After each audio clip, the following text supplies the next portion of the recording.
वज़ीर-ए-आज़म इमरान खान साहब के घर पे एसएसपी ऑपरेशन शहजाद बुखारी जो हैं वो वारंट लेके आते हैं। हम लोग वज़ीर-ए-आज़म इमरान खान साहब के ड्राइंग रूम में खड़े थे, पुलिस वहां पे आई है। वज़ीर-ए-आज़म इमरान खान साहब ने कहा मैं जाके अपना बैग उठा के लाता हूं कि ये मुझे अरेस्ट करने जा रहे हैं और मैं जा रहा हूं। वो शख्स हमें आंखों में आंख डाल के बात नहीं कर रहा था। कहा जी मैं यहाँ से आगे नहीं आऊंगा, इमरान खान साहब को बाहर भेज। वज़ीर-ए-आज़म साहब अपनी चीजें लेके बाहर आ रहे थे ड्राइंग रूम में और पहला गोला टीयर गैस का सीधा उनकी लॉन में। वजह यह थी जनाब स्पीकर कि वो प्लान था वज़ीर-ए-आज़म इमरान खान साहब को अबडक्ट करने का, दरगमाल बनाना या उनको वहां से किडनैप करने का। इलेक्शन जो है वो वैलिड है और ना ही डिप्टी स्पीकर का इलेक्शन वैलिड है और ना ही प्रेसिडेंट ऑफ पाकिस्तान का इलेक्शन वैलिड है। ये सारे के सारे इलेक्शंस इनवैलिड है।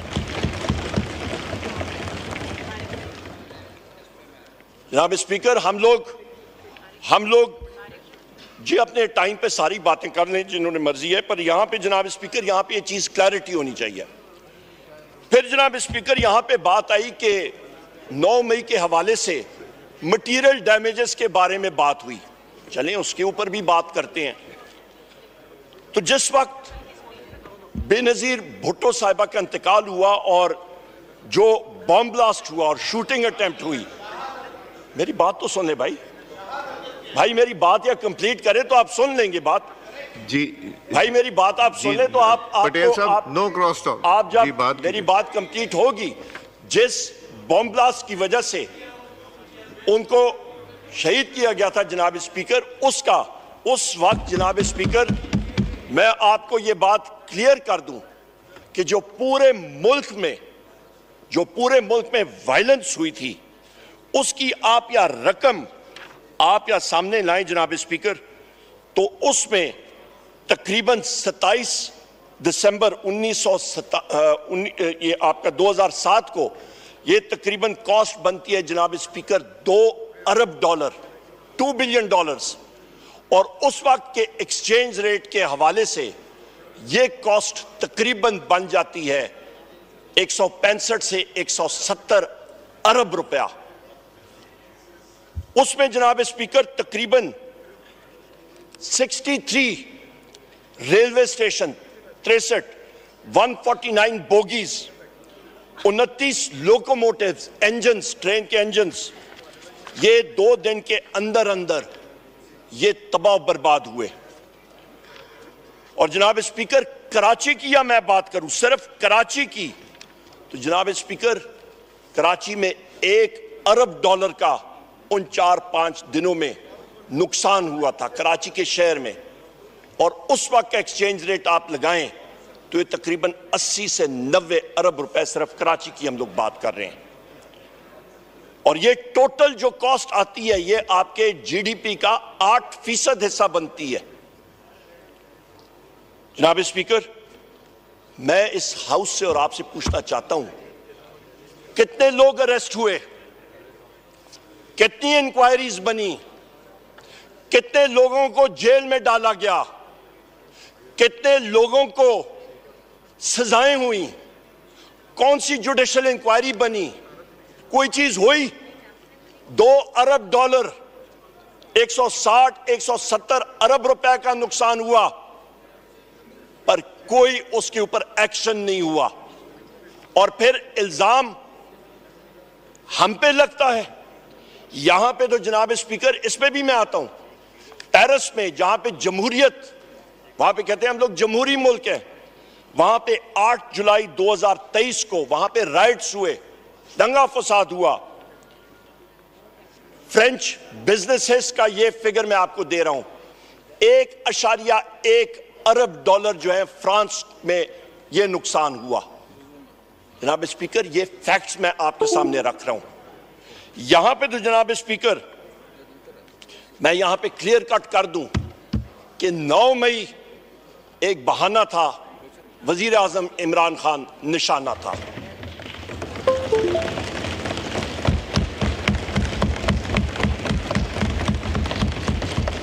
यहां पे जनाब स्पीकर ये एक प्री प्लान्ड ऑपरेशन था। और यहां पे अलमिया फिर ये आ जाता है कि जिसके खिलाफ तशद्दुद किया गया, जिसके खिलाफ ये सारा ऑपरेशन किया गया, विक्टिम्स हम लोग हैं। यहां पे तो ब्लेम द विक्टिम की बात आ जाती है। सेक्रेटरी इंटीरियर को बुलाया गया और उससे पूछा गया, जुडिशियल कॉम्प्लेक्स में सीसीटीवी कैमरास गायब हो गए, उससे पूछा गया, एविडेंस मुख्तलिफ जगहों का गायब हो गया। सेक्रेटरी इंटीरियर कहता है मुझे तो पता ही नहीं। जनाब स्पीकर, ये एविडेंसेस कौन उठा के लेके जा रहा है? सेपरेशन ऑफ एविडेंस, जो आपका सबूत गायब करना, यह तो कानून की खिलाफ वर्जी है और जुर्म है, और यह पीपीसी के तहत ऑब्स्ट्रक्शन ऑफ जस्टिस है, और इसके खिलाफ उन अशखास के ऊपर ट्रायल होता है और वो जेल में जाते हैं। यहां पे मैं ये भी कहता चलूं जनाब स्पीकर, ब्लैक डेज के बारे में बात आती है। अभी आप तारीख का जरा मुताला कर लें। 11 मार्च 1971, इस दिन उस वक्त के सदर जनाब जनरल याहिया साहब जाके मिले शेख मुजीबुर रहमान साहब से, और इसलिए कौमी असेंबली की सेशन का डेट फिक्स करने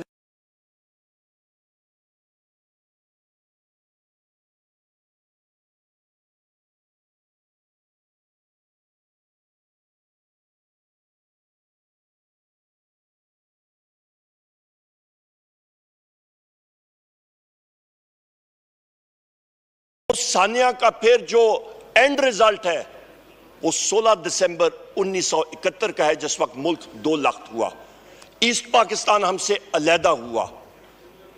जो आपका जनाब स्पीकर जो ब्लैक डे है, तो ब्लैक डेज मुल्क की तारीख में ये ब्लैक डेज हैं। यहां पे जनाब स्पीकर, मैं यहां पे यह भी वाजे कर दूं कि वो फैसला जनरल याहिया साहब के वाहिद उसका था, इसमें पाकिस्तान आर्मी इन्वॉल्व नहीं थी, फर्दे वाहिद का डिसीजन था। और इसी तरह लंदन प्लान में पाकिस्तान आर्मी मुलवस नहीं थी, एक फर्दे वाहिद का डिसीजन था। जनाब स्पीकर, बारहा बार मेरे वजीर आजम इमरान खान साहब ने एक बात कही है, और हम सब ये बात डिमांड करते हैं कि कमिश्नर रावलपिंडी जनाब लियाकत चट्टा जो हैं वो सीन से किधर गायब हो गए? उन्होंने तो सनसनीखेज इंकशाफात किए 8 फरवरी 2024 के इलेक्शन के हवाले से। उन्होंने क्लियर कट बताया कौम को कि किस तरह रात को दिन में और दिन को रात में तब्दील किया गया। आपका फॉर्म 47 के जरिए 70 और 80 हजार की लीड्स के लोगों को 24 घंटे के अंदर अंदर तब्दील किया गया, स्टफिंग्स की गई, टेक्निकली उनको उड़ाया गया। जनाब स्पीकर, अंग्रेजी में कहते हैं this is indeed a shameful act. इसकी तारीख में इस तरह की मिसाल नहीं मिलती। और उसके बाद उन्हीं कमिश्नर रावलपिंडी लियाकत चट्टा को गायब किया जाता है। 4-5 दिन वो कहीं पे चिल्ला काटते हैं, हिमालय या हिंदू कुश की पहाड़ियों की चोटी पे, शायद केटू की चोटी में गए होंगे, सर्दियों का मौसम था। 4 दिन केटू की चोटी पे वो या नंगा पर्वत की चोटी पे वो चिल्ला काट के जिस वक्त वापस आए तो माशाल्लाह उनका सॉफ्टवेयर अपडेट हो चुका था। ये एक अलमिया है जनाब स्पीकर, जो हमारी तारीख का एक बहुत बड़ा स्याह बाब है। जनाब स्पीकर, रावलपिंडी कमिश्नर लियाकत चट्टा को फिलफोर एक कमीशन के सामने बुलाया जाए। एक इंडिपेंडेंट कमीशन आपके 8 फरवरी के इलेक्शन के ऊपर जुडिशल कमीशन बनना चाहिए, और दूध का दूध और पानी का पानी होना चाहिए, जिसकी वजह से यहां पे 94 नहीं इंशाअल्लाह ताला 180 मेंबरान पाकिस्तान तहरीक इंसाफ के होंगे। फिर मेरे कायद जनाब इमरान खान साहब ने इंस्ट्रक्शंस दिए हैं पार्टी को। हम लोग 3 रिट्स करेंगे कोर्ट्स में कि नंबर 1, जो सीसीटीवी फुटेज है, चाहे वो कोर कमांडर हाउस हो, चाहे वो किसी भी इंस्टॉलेशन पे हो, वो सीसीटीवी फुटेज सामने आनी चाहिए 9 मई 2023 की, नंबर 1। और जनाब स्पीकर, इसके साथ साथ मैं ये भी कहता चलूं कि सीसीटीवी फुटेज आपकी 18 मार्च 2023 को जुडिशल कॉम्प्लेक्स की भी सीसीटीवी फुटेज आज गायब है, उस दिन की गायब है, और वो भी पूरा आंखों देखा हाल मैं आपके सामने पेश करूंगा। यहां पे जनाब स्पीकर 9 मई को शहादतें या किसी की हुई, वो हमारे नौजवानों पे गोलियां बरसी और वो शहीद हुए, और उनके नाम एक बार फिर मैंने पहले भी इस हाउस के सामने पेश किए, मैं फिर पढ़ के सुनाता हूं।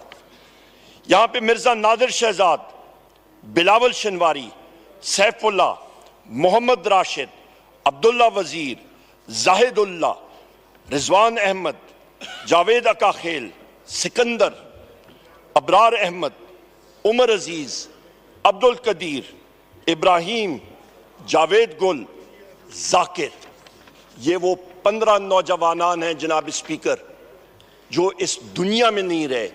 ये वो 15 नौजवान हैं जिनका घर जो है वो उजड़ गया है।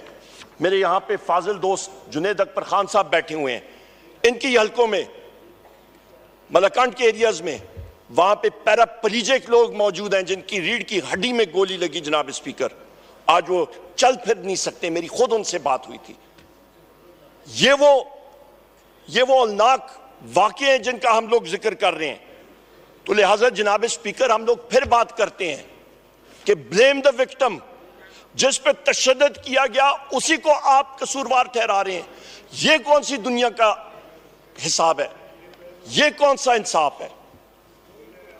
जनाब स्पीकर, मैं यहां पे इस हाउस की तवज्जो एक बड़े अहम फैक्ट पे भी लाना चाहता हूं कि केयर टेकर वजीर आजम जनाब काकड़ साहब, उन्होंने फॉर्म 47 के बारे में और 8 फरवरी के इलेक्शन के बारे में, इसी हाउस के मेंबर हैं हनीफ अब्बासी साहब, उनके साथ उनकी कोई मुकालमा चल रहा था। वहां पे उन्होंने कहा वीट स्कैंडल के हवाले से, वहां पे भी गंदम का जो स्कैंडल बना हुआ है, स्कैम बना हुआ है, उसके ऊपर भी रोशनी डालूंगा। तो उस मुकालमे में उन्होंने कहा केयर टेकर वजीर आजम, जिनके सामने सारी चीजें मौजूद थी, जो बरसर इख्तिदार थे 8 फरवरी को, उन्होंने कहा मुझे मजबूर ना करें या मेरा नाम आप मुलव्वस करेंगे, यानी कि उनका अपना नाम मुस्लिम लीग नून वाले वीट स्कैंडल या स्कैम में, उन्होंने कहा फिर मैं मुस्लिम लीग नून का फॉर्म 47 का कट्टा चट्टा जो है वो छोड़ सामने ले आऊंगा पूरी दुनिया के।